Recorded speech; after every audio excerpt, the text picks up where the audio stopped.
UP federation of ministerial service association की बैठक अपने निर्धारित कार्यक्रम के अनुसार बुलाई गई है। इस बैठक का मुख्य एजेंडा बिंदु आज तक हमारी जो पूर्व में हमारी जो मांगे प्रेषित की गई थी सरकार को, उन पे आज तक कोई कार्रवाई नहीं हुई है और ना ही कोई समय दिया गया है वार्ता हेतु उन मांगों पर विचार करने का कोई भी समय गवर्नमेंट द्वारा नहीं दिया गया है। इन्हीं सब बातों को लेकर आज ये बैठक और प्रेस वार्ता बुलाई गई। सर, जैसा कि आपने अपनी 23 सूत्री मांग पत्र आज से 2 साल पहले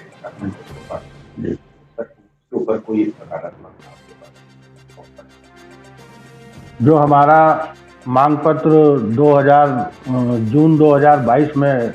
गवर्नमेंट को प्रेषित किया गया था, उस पर आज तक कोई सकारात्मक न चर्चा की गई है और ना ही उसका कुछ हमको बताया गया कि आपकी मांगों के संबंध में कोई कार्रवाई चल रही कि नहीं चल रही। कोई भी उत्तर प्रत्युत्तर दर से हमको अभी तक नहीं मिला।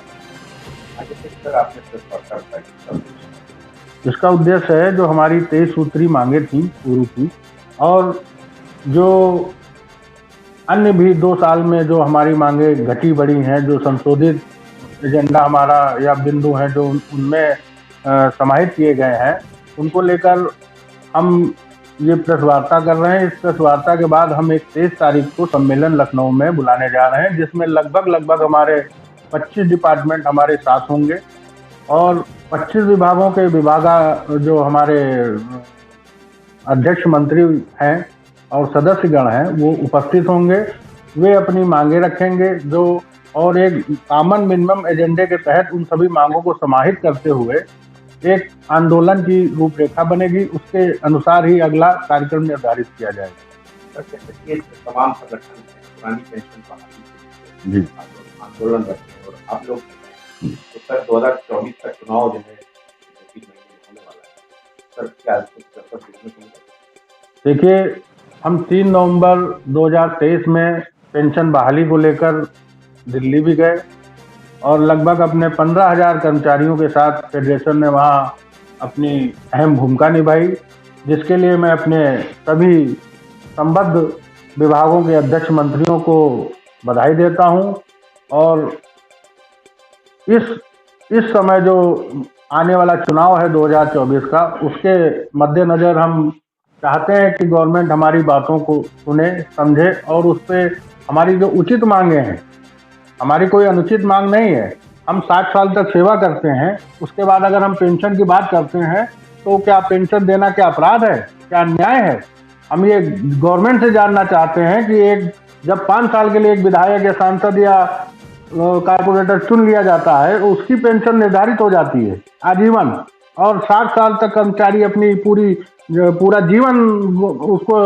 विभाग में गवर्नमेंट को समर्पित करता है, उसको क्या पेंशन नहीं चाहिए? और अभी तक हमारे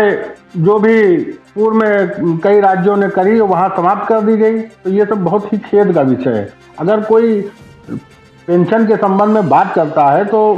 पेंशन की बात को सुनना चाहिए, उसको समझना चाहिए। आप जब ज़्यादा उसमें हमने देखा, जब ज़्यादा कर्मचारी आंदोलित होता तो उसमें एक संशोधन तुरंत बना दिया जाता है, इसमें एक संशोधन हम ये कर रहे हैं वो कर रहे हैं, उसके बाद वो संशोधन भी समाप्त हो जाता है, उसकी भी कोई बात नहीं होती।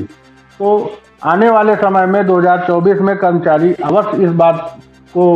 गंभीरता से लेंगे कि जिस गवर्नमेंट का हम चुनाव करें वो हमारे प्रति, हमारे कर्तव्यों के प्रति, हमारे अधिकारों के प्रति सजग है कि नहीं है। इस बात का संज्ञान सभी लेंगे। सर, जैसा कि देखने में आ रहा है विभिन्न फोरम से ईवीएम को हटाने की आवाज उठाई जा रही है, तो सर आप ईवीएम को देखिए, ईवीएम का मुद्दा एक राजनीतिक विषय है और इसमें हम चाहेंगे कि ईवीएम के मुद्दे पर जो पार्टियां हैं वो अपना गवर्नमेंट से या चुनाव आयोग से अपनी बात रखें वहाँ, और यदि उनकी नहीं समझ में आता है तो उसको बैलेट से ही चुनाव करा दिया जाए। और रही कर्मचारी की बात, तो कर्मचारी चाहे ईवीएम हो चाहे बैलेट हो, कर्मचारी सदैव तत्पर रहता है चुनाव कराने के लिए। जैसा निर्देश चुनाव आयोग का होता है उस हिसाब से हम पूरी निष्ठा और ईमानदारी के साथ अपना कार्य करते हैं।